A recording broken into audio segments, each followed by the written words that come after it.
everyone. It is FEM Talk Tuesday. Welcome back to another night of FEM Talk. You guys, we have a special episode for you tonight. As always, they're all special, right?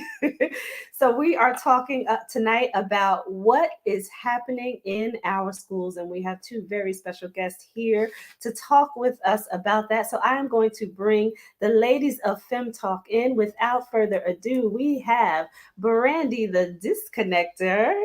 Hello, hello. Hello. We have Shima Shishi Talks. And you guys saw that wonderful commercial. Yes, we are still playing it. If you guys caught last week's episode, they told you all about what happened on the Kenya trip. So we are still playing that commercial and you can still donate. And we have Mimi Melissa, girl bossed up. Hello.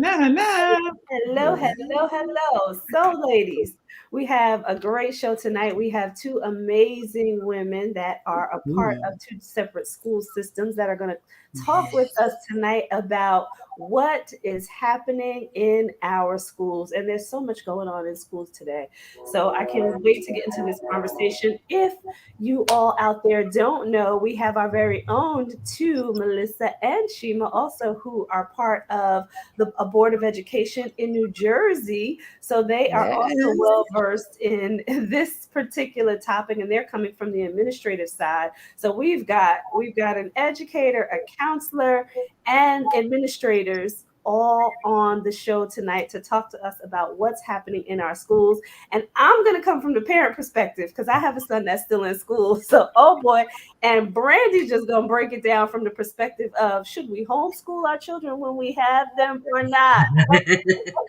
I'm homeschooling all the time. And I'm going to tap in Keisha year before hell. We are coming from all perspectives here tonight. So, Brandy, tell us about that hot topic that you mentioned earlier. Oh my goodness! So y'all know how the government tapping everybody in order to track, like if you get $600 or more in your Venmo or your PayPal, Zelle, or Stripe and Cash App and all that fun stuff. Tell me why I saw a story today of an executive, former CEO, I want to say, of a company that had tried to expense $220,000 worth of trips to the strip club. But they worried about if you make more than $600 right now. I'm like, what? Who does this? I love it. So I can remember the days back in the day when I initially started in corporate. And I started working for this investment bank, and they just loved to spend money at that time. And it wasn't as regulated as it is now, even though by hearing that story, maybe it's not as regulated now either.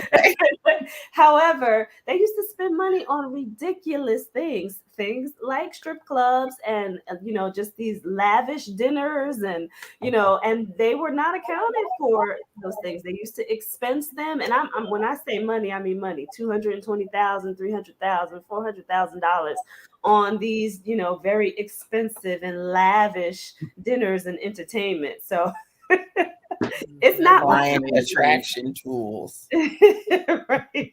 It is not uncommon. I was doing research. Right. Right. They enjoying us. I mean, it's like you said, a lot of corporations, I think really the Fed government really caught up with a lot of this kind of entertainment and things you wrote off for business sake, because it turns out it wasn't about business at all. And I know on our end, when I first started in public school and all that stuff, that was all, everything was about the conference and what happened in conferences and stuff like that. And they really shut a lot of that stuff down and really limit a lot of the things we used to do and all that kind of stuff. And I think it's right, because to your point, I get it, but the spending, the spending that would happen, the unnecessary, to Brandy's point, that unnecessary spending that was going on is like, okay, at the end of the day, really, what are you accomplishing? Are you really getting new business, better business, all that kind of stuff from all of this? And and to that point, why do you want to be beholden because somebody took you to strip club against the other person that didn't? Hey. Come on, Mimi. Very leading tools, right? Do some research. Right.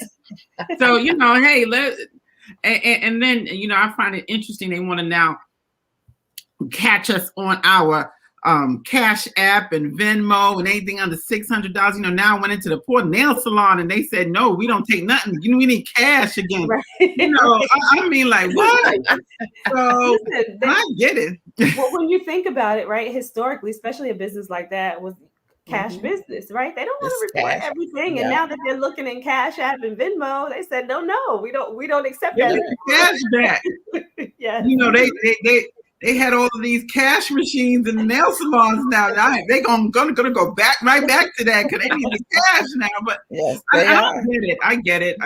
I'm not, a lot of times this is the low man on the totem pole they're going after, because if you're really doing major business, you ain't, that's not where your money's coming in at. Right. So you're really attacking the small entrepreneur, the once again, the small businessmen, while these billionaires are still writing off and recording losses and aren't paying $1 in taxes. Right. You want to now go after the little person that's getting a little bit more than $1,200, $1,500, those kind of things. You going after their little tax money, but you ain't going over the people making the billions, not showing their tax return for years, lying about their losses. Come on now.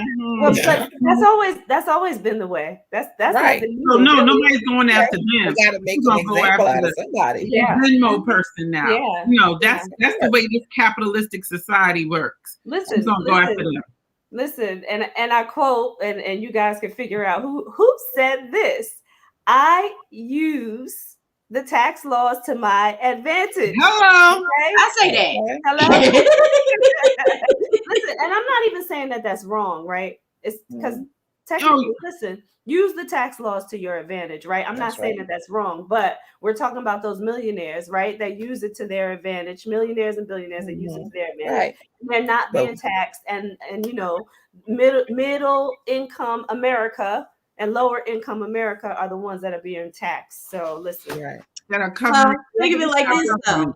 The bigger those corporations get, the more employees they got, the more employees that there are to be taxed. So why would they charge them taxes when they can charge all the employees taxes and fees and all kinds of fun stuff? Yeah. And why would they want to lose any kind of kickbacks? We're going to make sure you understand that we don't condone it, but we're going to turn a blind eye to the millions that you're going to make us.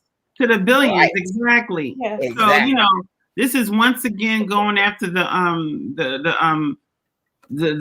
disadvantaged, the one that's trying to get their little hustle on just to make ends meet. Yeah. And, once again, we're being taken advantage of, and we're the ones paying the bill. Yeah. For those that don't pay $1. Yeah. Right. Yeah.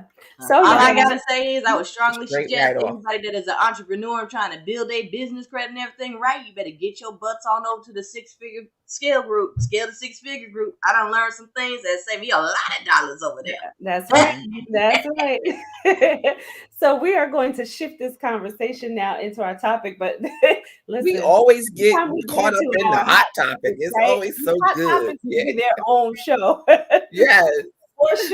For sure. But we are talking tonight about what is happening in our schools. So we are going to introduce the beautiful ladies that we have waiting in the green room. I hope you guys had some refreshments. I don't know if we had good candy or something back there for you. Virtual candy. Good. I don't know. But we are going to let them come in. Or a glass of wine, because it is FEM Talk and we are here in the evening. But we're going to let them come in. But I would like for Brandy and Mimi to just give us a brief introduction on our Keisha and Keisha. Tag Mimi, you first. Awesome. The tag? Did you say tag? I am so excited about my girl, Keisha Golden Cooper. We became colleagues a few years ago, and she is a woman on the move. Not only is she our director of guidance in Teaneck Public Schools, but she handles single-handedly just the process for our young people going to college and onto post high school careers. She during COVID, that's right, during COVID, she had all of these virtual college fairs going on from all the HBCUs, some of the major colleges. We had all, in a time where you didn't think students were going to college, she single-handedly made sure our students got into college and onto post-career jobs and technical schools and all kinds of stuff. She is, and in addition to that, let me point this out. She handles our mental, our wellness and mindfulness programs. She makes sure that our students and staff are exposed to the mental health and mindfulness activities, so that even during these hard times, we are dealing with our students from spirit, soul, and body. So with no more introductions needed, I welcome Miss Keisha Golden Cooper to FEM Talk tonight. Yes. Right. Yes. So let's bring her into the room. Hello. Keisha. You're muted. Here we go. Hello. Thank you for the buckshot bonfire, Brandon. It brought me back to my Jamaican roots, so I appreciated that. And my money mama Melissa, thank you so much for the intro. Thank you to everyone for allowing me to join you this evening. I'm excited to get talking.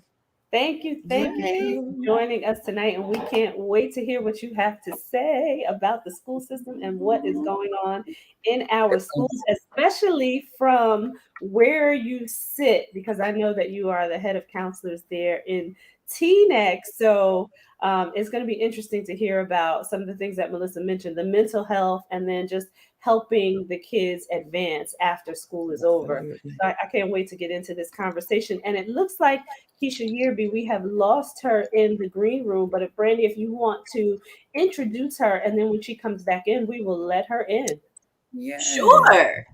So my Keisha, Miss Keisha Yearby, out of Chesapeake, Virginia, is a second grade school teacher, and she also is an entrepreneur. She does tutoring as well as just additional education for kids that need a little extra help.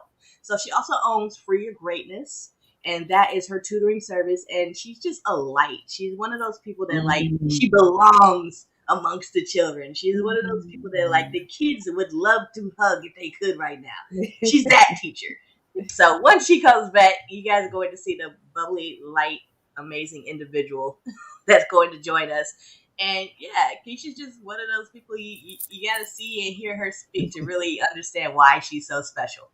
Yeah, and then we can get her perspective to understand why she started her own thing, why she decided to coach and mentor and teach kids outside of the public school system. So I'm ready to get into that conversation too, to hear about what's needed for our kids outside. Most definitely. And that's another reason why I absolutely love Keisha, because she's one of those teachers. She tries to figure out the best way children learn. She finds solutions when children are having issues. She doesn't just say, figure it out. Yeah. It's not Keisha Yearby. That's right. I love it. So before we get into the conversation, and I do have a little story for you all in regards to my nephew and schooling, but before we get into it, just want to give shout outs to everybody who has joined us: Sheila, Jamie, Antoinette, Marie, Maura, and Jeanette, Laura. We thank you guys. Alicia, everybody who has come in, Sheila, in this conversation. Thank you guys for everyone tonight. We love you guys. So keep the comments coming.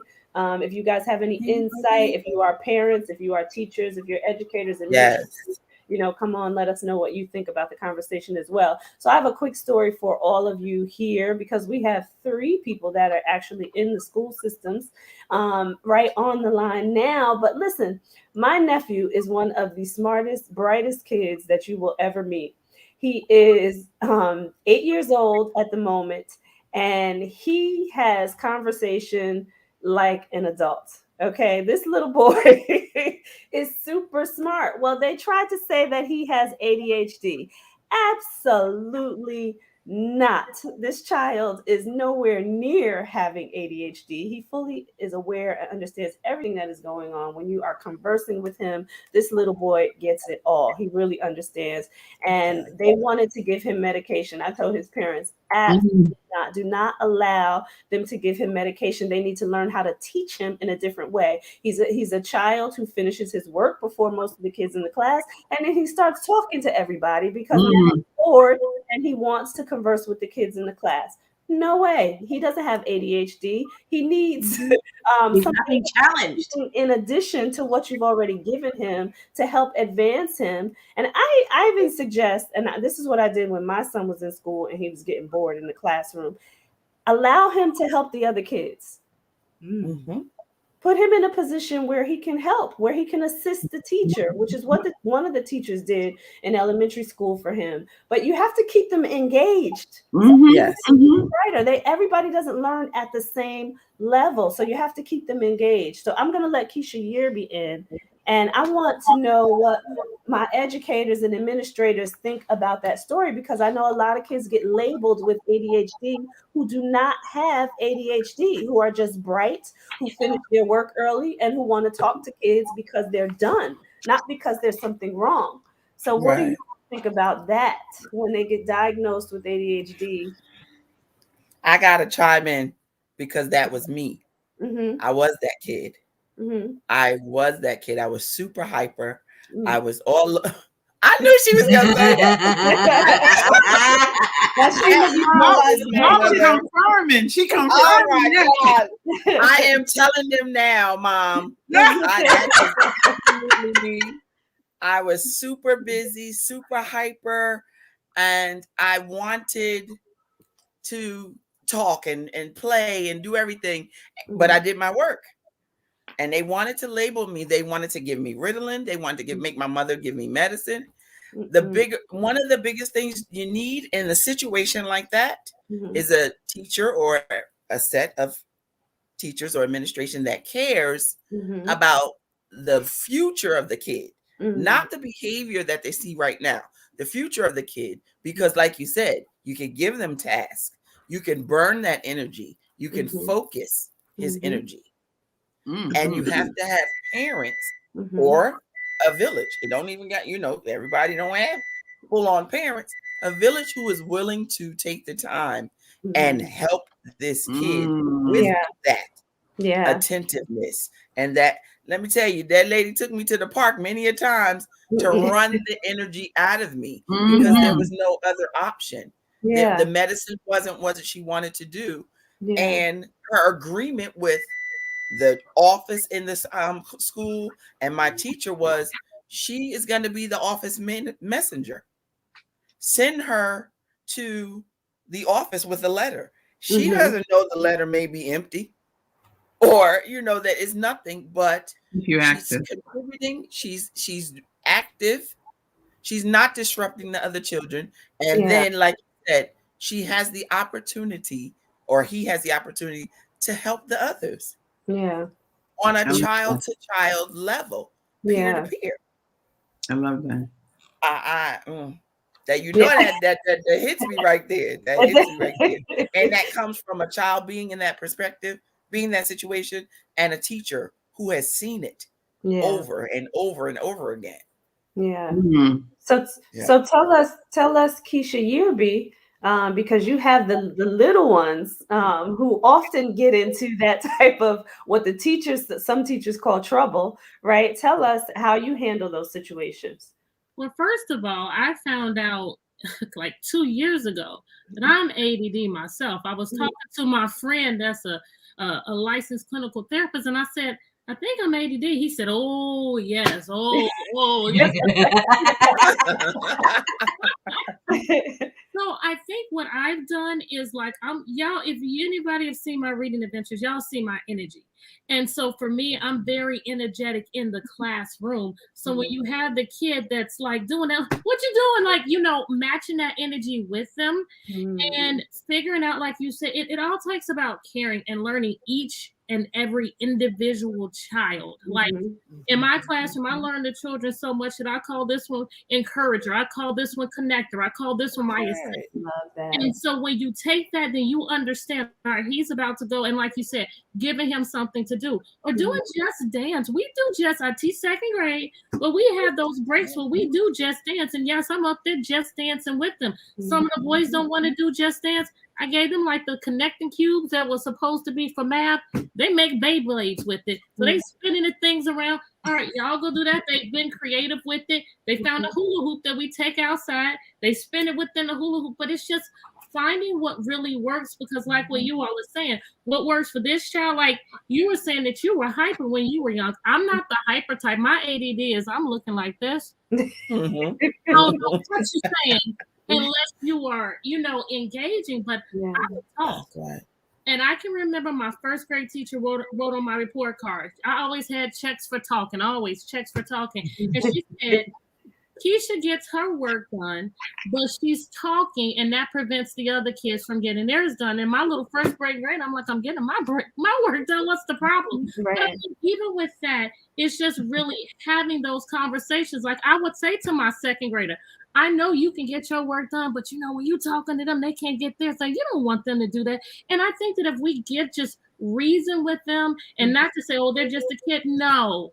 Not in this day and age. Reason with and make those agreements. And, most of the children, of course, not all, but most of the children that were behavior problems in kindergarten and behavior problems in second grade, lots of times the principals will say, oh, I was wondering whose class he was in. How's he doing this year? Right. Just setting them up.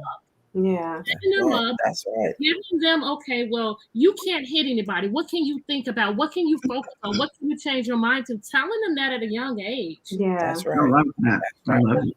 So I have to ask Keisha Golden, how many kids do you see coming to your office or to the counselor's office because of this so-called ADHD issue, and how do you handle that? So I'm going to try not to get myself in trouble, but Melissa knows that's what I do. So hard not to do. So as long as it's the good kind of trouble, let's go. Right. Trouble all the time. And I'm going to preface everything that I say in that it is opinion, right? I'm also going to preface it by saying that's not my area of specialty to really be able to evaluate, to read the data, and to then, if need be, diagnose. So I do take a little bit of a different angle on it. And I really don't want to generalize, because there are a lot of different factors that go into why a student is behaving and or performing the way they are, whether it's at school and or home. So I don't want to minimalize it, nor do I want to generalize what could be happening with your nephew, what could have been happening with my other Keisha sister, younger, or even myself, or even Shima. And I'm not opposed to students receiving additional help because they learn differently. Right. And a lot of it is the way you phrase it. I have two children. I'm a mother of two children and I live and work in the district in which my children attend school. I have one who self-sufficient. He's just like, Mommy, I got it. Straight A's, the higher level math classes. I can't help him with his work. And he gets it. He says, Mommy, my brain is like a file cabinet. I pull out the drawer when I'm in school, depending on what class I'm in. I know and then in that folder, I know what I need to pull out. I look at it, I add to it, and I put it back. I close the drawer till I need it again. Then when I go to my next class, I do that. I love it. That's one child. Same parents. From all I know, same parents. And I have another child who learns different. And it's okay. And my job as her parent and her advocate, and someone did say that, the first teaching is at home. Absolutely. But I am in education, but I'm not an educator in terms of a teacher, in terms of someone who can look at some of the underlying causes that may be delaying her ability to learn the way others do. So I'm not opposed, and I'm not ashamed. And she knows she receives extra help.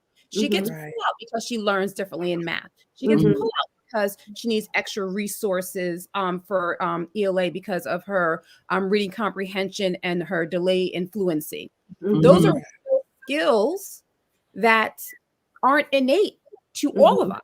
So as a mother of two beautiful, adorable Black and children, and knowing the data that yes, minority males are overrepresented in special education, and knowing all of this information as the educator, the parent is still going to say, one child don't need no help. He can help everybody else. He's running his own tutoring groups during recess. He's coming home and setting up Google Meets to tutor his friends. Starting the coding club in school and can talk mega gigahertz.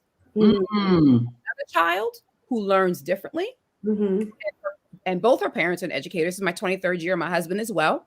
You're advocating for our child to ensure she receives the support that she needs because of the way that she needs to learn.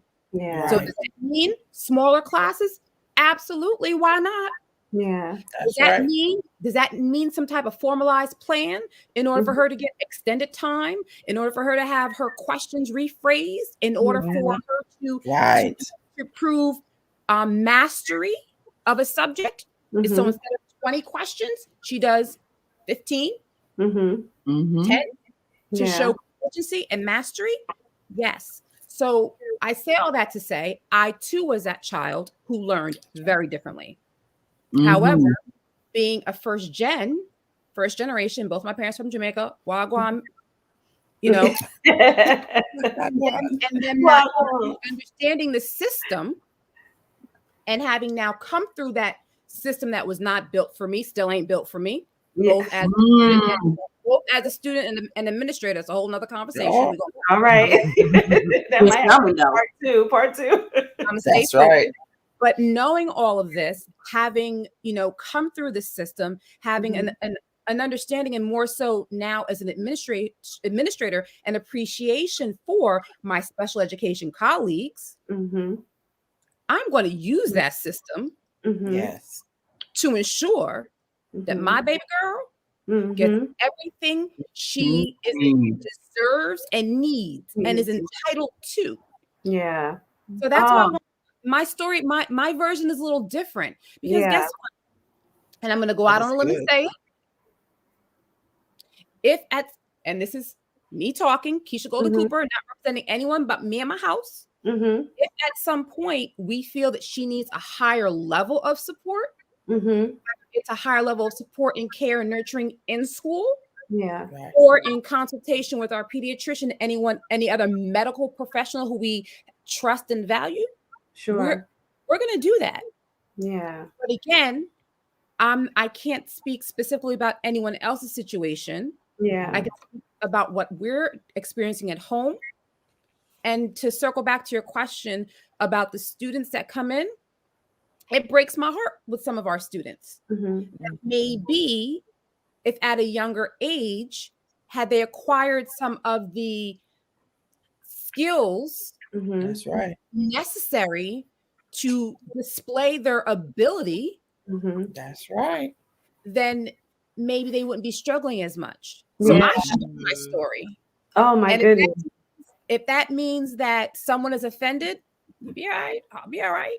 Yeah. That's right. Me and my own house, the Mr. Cooper, you may have seen the shadows coming in and out. That's sure that our baby girl, it has what she needs. That's right. To show who she is and what she knows. Yeah. Oh my gosh. So there was so much there from the two Keishas. I know. Oh my goodness. So the first thing is the teacher advocate that I heard from Keisha Yearby, and then the administrator and the parent advocate that I heard from Keisha G, right? So thank you for saying that, because, right, and then you gave us a different perspective too on the expectancy. I love that you don't expect your daughter to be like your son. That's number one. And all that you have said in there, you kind of put that out there, that you don't expect her to be like him, and that you're going to make sure that she gets what she needs in order for her to thrive, right? And be able to learn. So I love that you said that as well. There's so much wrapped up in there. And also you gave us a different perspective too, from the counselor, right? And being able to say that, listen, for your nephew, maybe he did not have ADHD, but let's not discredit where kids really do have it, and they really need that help. And it has to come with something extra aside from what I had mentioned in terms of engaging the children a little bit differently. There may be something else that needs to happen from other professionals within the school system, within the home. So thank you for putting that out there as well, because we don't want to make light of that at all.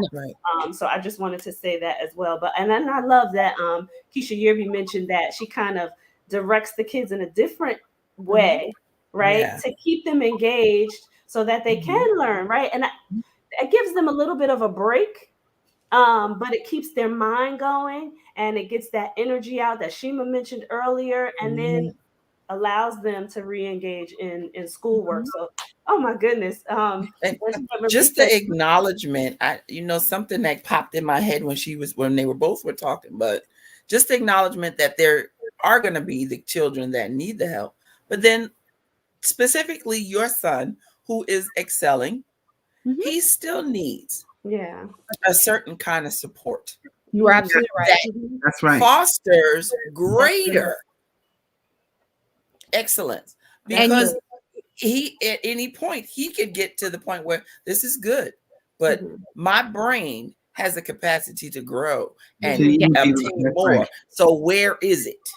So, and I will even share with our son, we had to advocate for him to be accepted into the accelerated courses. And we're like, no, it's gonna happen. That's when a little kid from the 90s came out, and I let daddy just kind of go. Right. But to your point, Shima,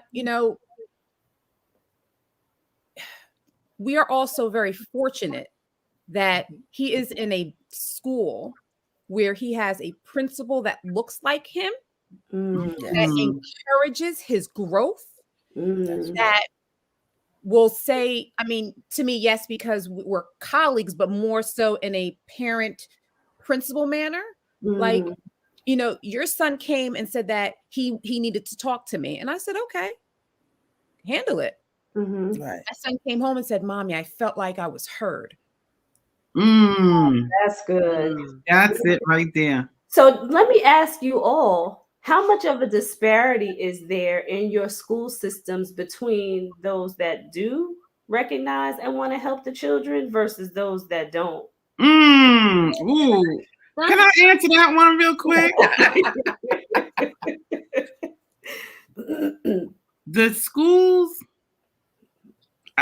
school is school, but leadership matters. Leadership matters. And you could have 20 different schools in a district, but if you don't have the right leader, it ain't gonna matter. That's right. And that's the difference in all of these schools.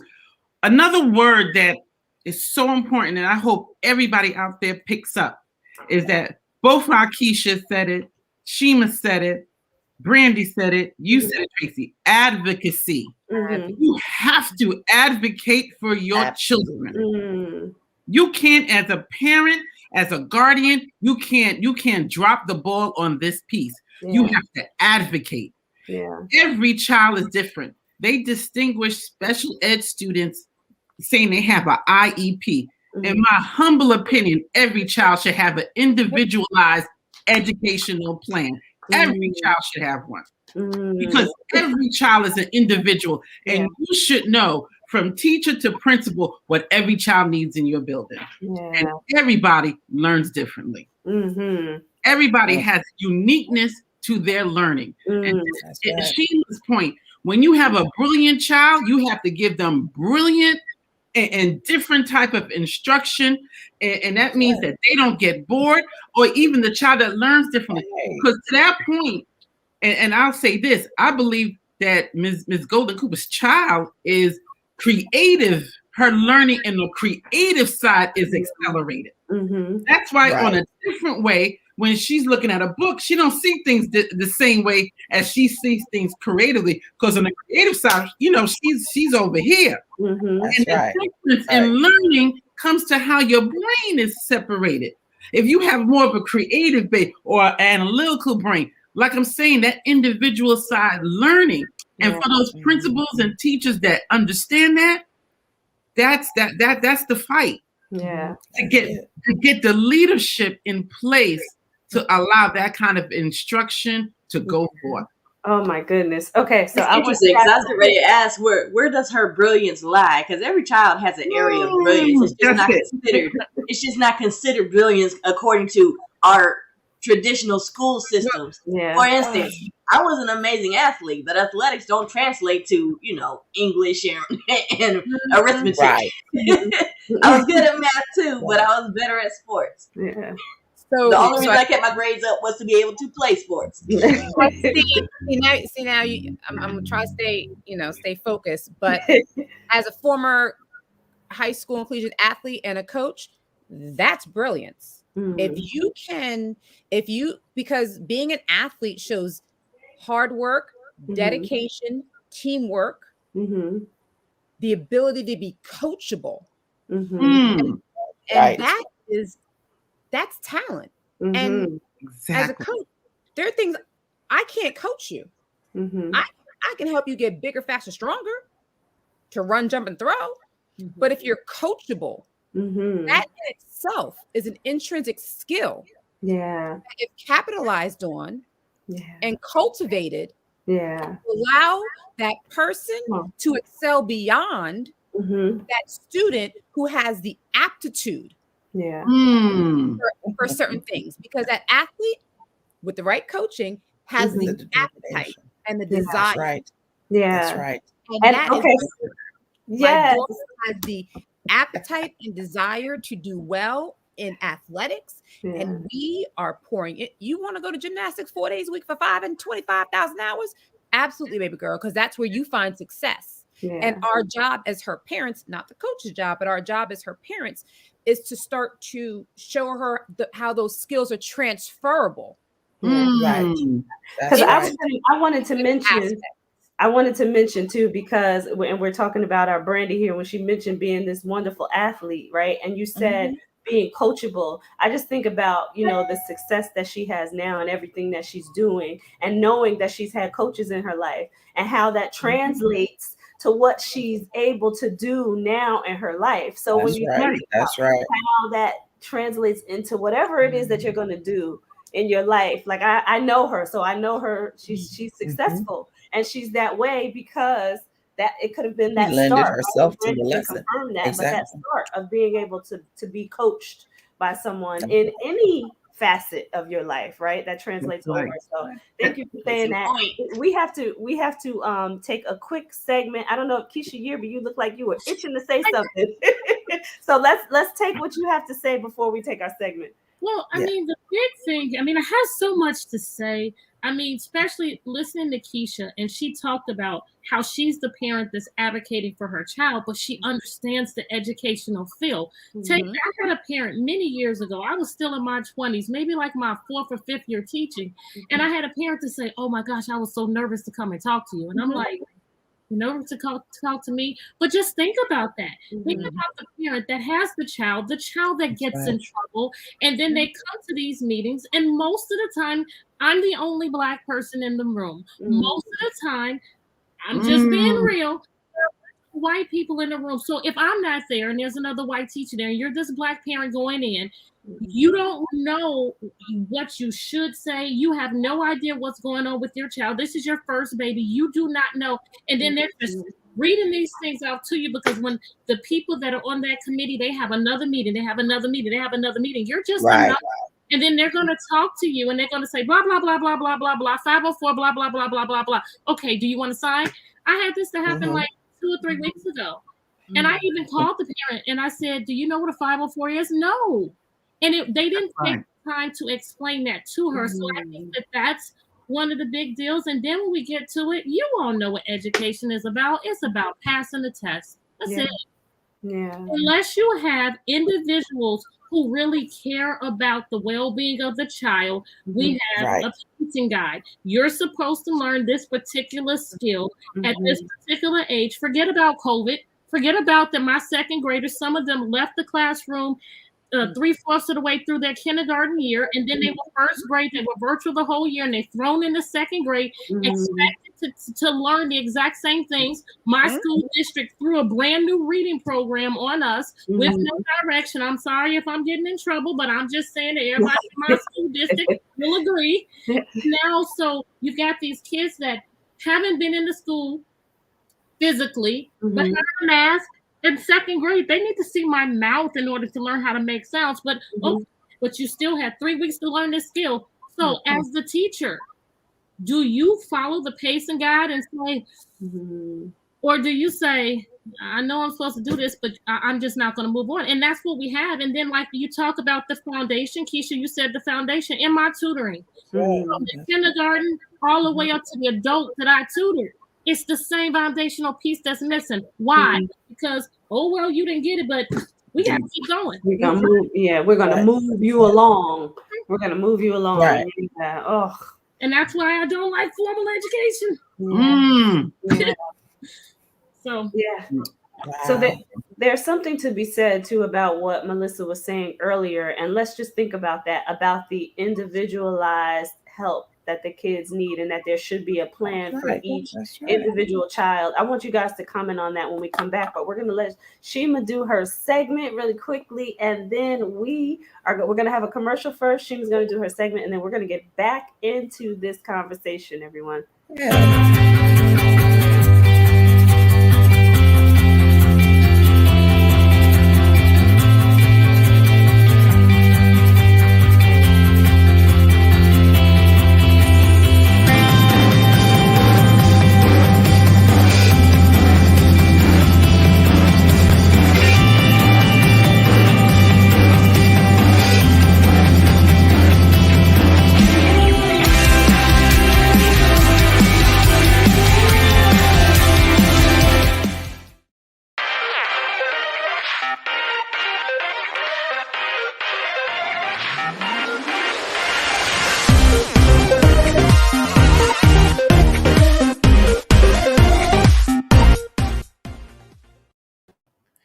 Hello, everybody. Welcome to She Talk segment. This week, I'm going to talk just a little bit and very quickly about another facet of the She. I don't know if I want to call it business, but it's under the She umbrella. It's She Travels. You've all seen me talk about traveling to Kenya. That portion is She Travels with a Purpose. And that purpose was amazing. If you missed last week's show, you can go find it and hear more about it. But this time I'm going to talk about some fun stuff that I'm going to do this year, some travels that I have on my agenda. I'm going to do a glimpse of Europe in Paris, and ending in Paris, I'm sorry. And it is a trip that was created also through a facet of Women Empowered. It's a mother-daughter trip. And of course, anybody who knows me, when I hear trip or travel, I really don't pay attention. So I didn't pay attention to that. It was mother-daughter trip. It was a couple of friends taking their daughters to Paris. And of course, I wanted to go. So that's what I'll be doing this August. She Travels will be taking a glimpse of Europe, and in tribute to that mother-daughter premise, I'm taking my niece, who is turning 30 years old this Saturday, and that is her 30th birthday gift. If you guys are interested in any of my travels, which I do share on Facebook and Instagram and any other social media platform, tag me, message me. I think this is a very good trip, whether you take your daughter, your mother, your sister, we tend to have a very good time. We tend to learn a lot about the areas that we're going to be in: Luxembourg, Paris, Amsterdam. And you just get to experience a different culture and how someone else lives, and you travel. That's the best part about it. So I know you follow She Talks. A few other things like She writes, because those are books. She Talks. She travels. She travels with a purpose. This time, She is just traveling, and she's going to Europe. So if you want me to hear more about it, I'll have a flyer on my page. I'll have a flyer that I can text to you. Reach out to me, and we'll talk more about it. See you on the next plane ride, everybody.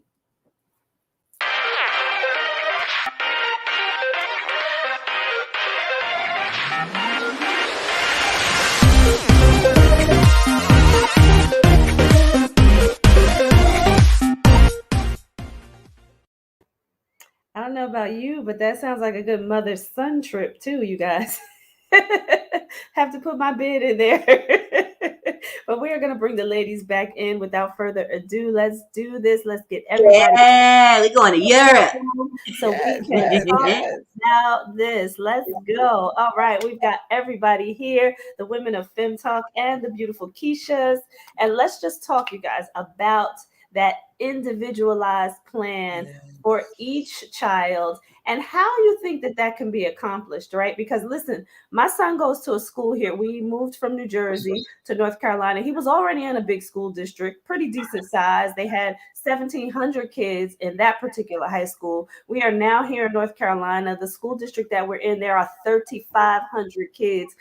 Yes, gracious. Yes, in high school. So talk to me about how this can even be accomplished at each school level, right? When you have so many students in some of these school districts. So I'll jump in. I had to look to the side to kind of think about it in an ideal world, right? If there were no boundaries or limitations, actually it's not really too idealistic because it's feasible if we as a system want it to happen. I think that, should obviously should start ideally when the child enters school, and then it's reviewed. And I'm going to start, it may sound talking about words that we use currently in education when we talk about a 504, which is with the Individuals with Disabilities Act, or an IEP in New Jersey, which is an individualized education plan under the special education auspices.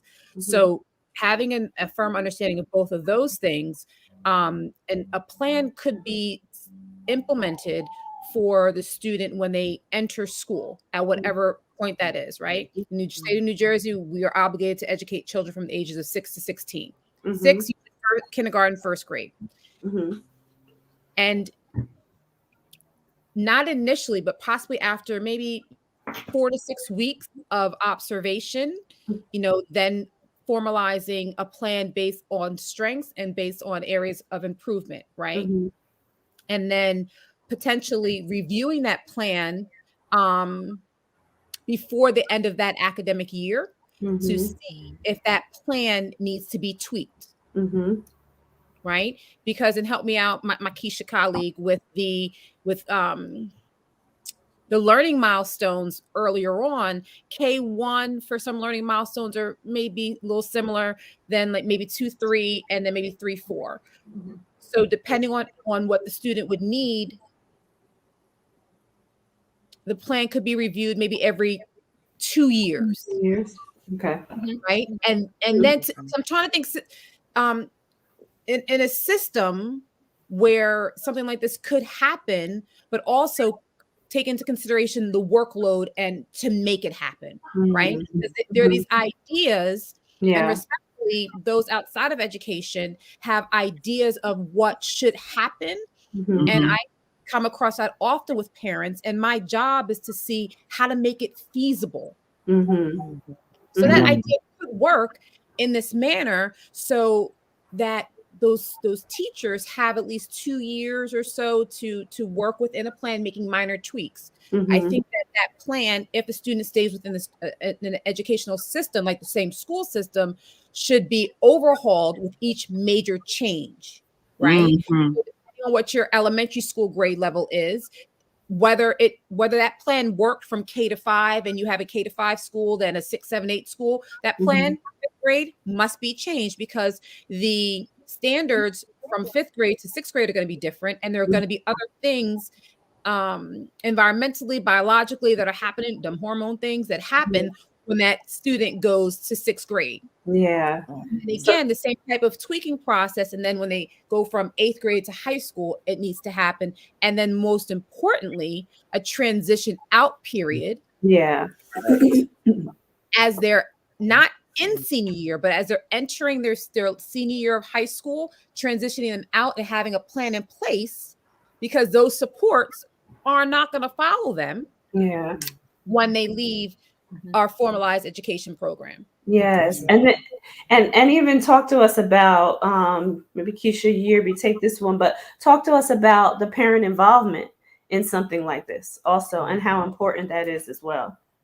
Well, I think in order for this to work, and I really wish it would, because this is one of the reasons why I like what I do. Like, I don't do group tutoring. All of my tutoring is one-on-one because I believe in the individualized, because, we're working on beginning sounds. Well, you're working on the beginning, you're doing ABC and I'm doing XYZ. So, we group students like that. And just because they're working on those, it doesn't give them to the individual exactly what they need.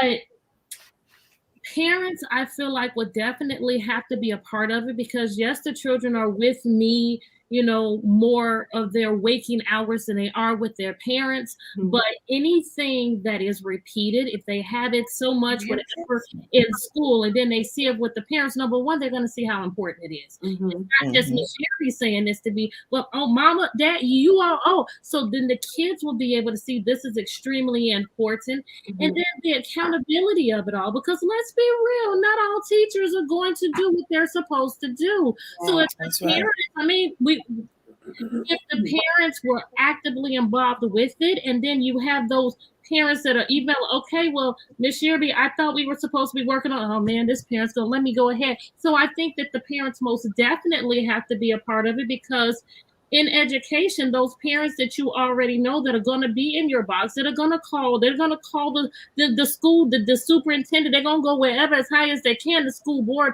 on you. Those are the parents, just like what Keisha was saying.